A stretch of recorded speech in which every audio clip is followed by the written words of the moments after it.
समुद्र देव, आपने इस समस्या का समाधान तो कर दिया, किंतु एक दुविधा और खड़ी हो गई है।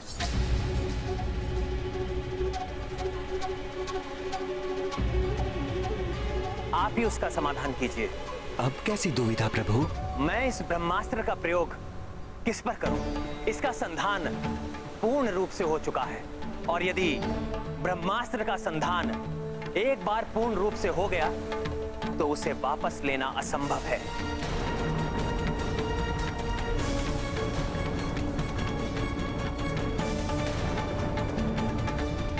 समस्या है तो समाधान भी अवश्य होता है प्रभु।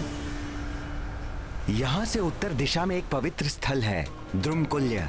वहां सहस्त्रों क्रूर कर्मी, दस्यु स्वभाव वाले आभीर प्रजाति के मनुष्य रहते हैं। वे मनुष्य सदैव दुराचारों एवं अत्याचारों में लिप्त रहते हैं। महापापी अभिरस उनका मुखिया है।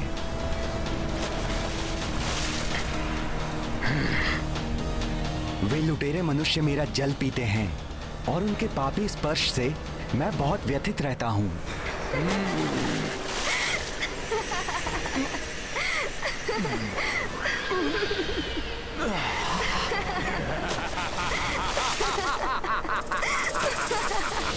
हे प्रभु राम, आप अपने पवित्र बाण का उपयोग उन पर ही कीजिए।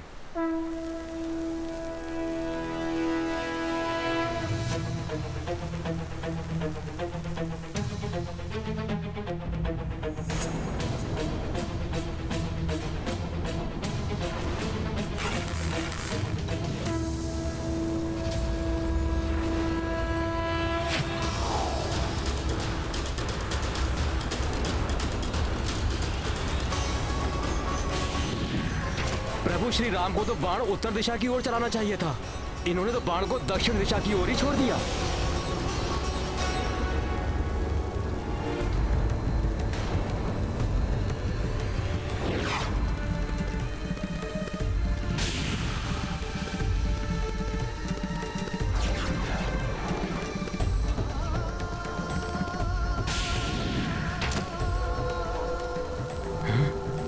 ऐसा अद्भुत प्रहार, ऐसा अनुपम धनुर्विद्या का कौशल।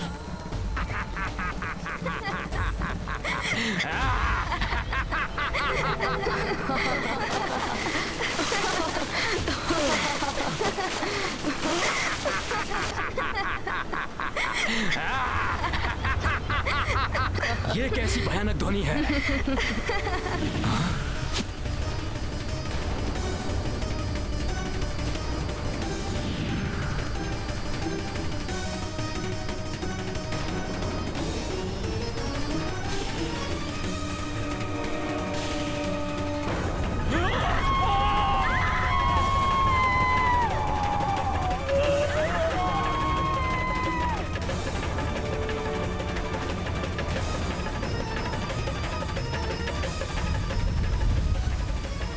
जिसके एक बाण के वार ने सुदूर स्थित द्रुमकुल्य प्रदेश को समूल उजाड़ दिया, वो लंका और लंकेश की न जाने क्या दुर्दशा करेगा।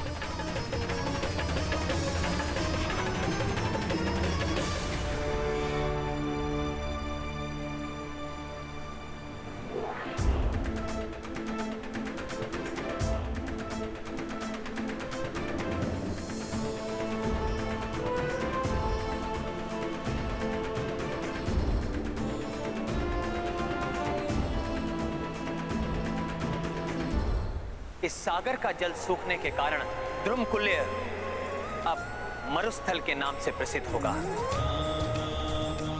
मेरा वरदान है उस भूमि को कि वो भूमि फल, मूल और रसों से संपन्न रहेगी।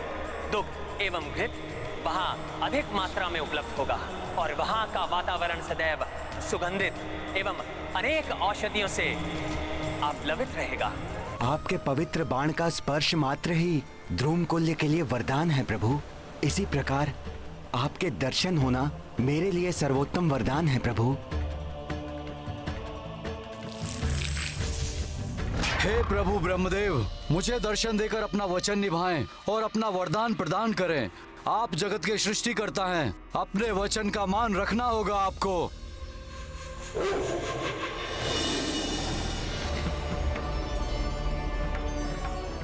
प्रणाम सृष्टिकर्ता ब्रह्मदेव।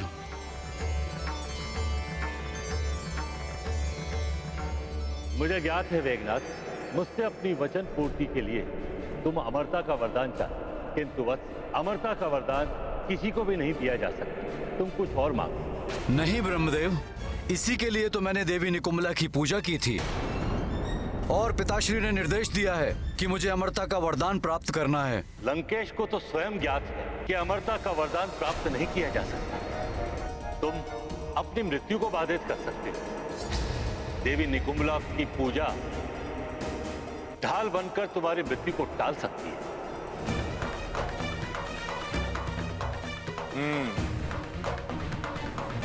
तो प्रभु, मुझे ऐसा वरदान दीजिए कि मैं जब भी युद्ध भूमि में जाऊं, माता निकुंभला की पूजा करूं तो कोई मुझे परास्त न कर सके।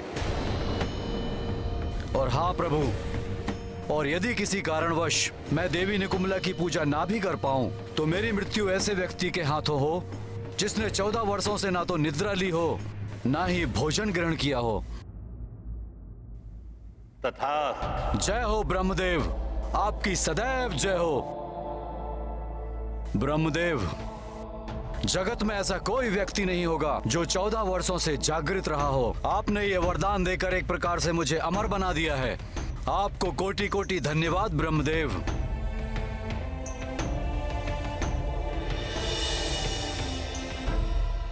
प्रभु, अब आप अविलंब सेतु निर्माण का कार्य आरंभ करवा दीजिए। इस कार्य में आपकी समस्त वानर सेना के साथ मेरा भी पूर्ण सहयोग एवं आशीर्वाद होगा। धन्यवाद समुद्रदेव। आपके दिशा निर्देश के द्वारा अब हम अपने अभियान में अवश्य ही सफल होंगे।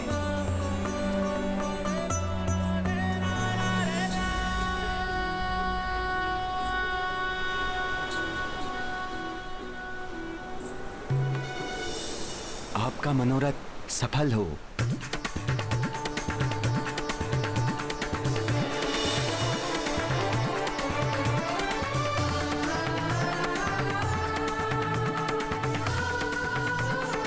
प्रभु, अब हमें शीघ्र ही सेतु के निर्माण का कार्य आरंभ कर देना चाहिए। जय श्री राम! जय श्री राम! जय श्री राम! अब चाहे कोई न राजा या वानर, लंका से बचकर किसी को नहीं जाने दूंगा। एक ही प्रहार में अंत कर दूंगा उसका और उसकी पूरी सेना का।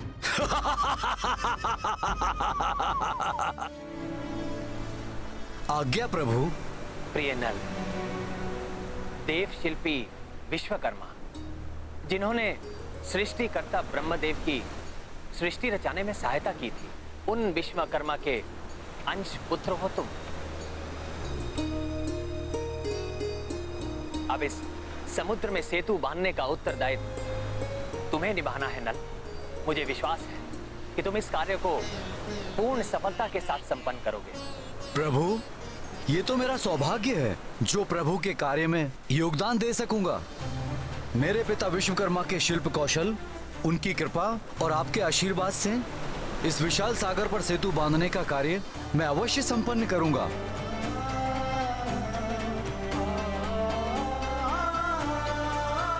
किंतु इतने विशाल सेतु के निर्माण के लिए हमें सहस्त्रों सुदृढ़ शिलाओं एवं वृक्षों के तनों की आवश्यकता होगी।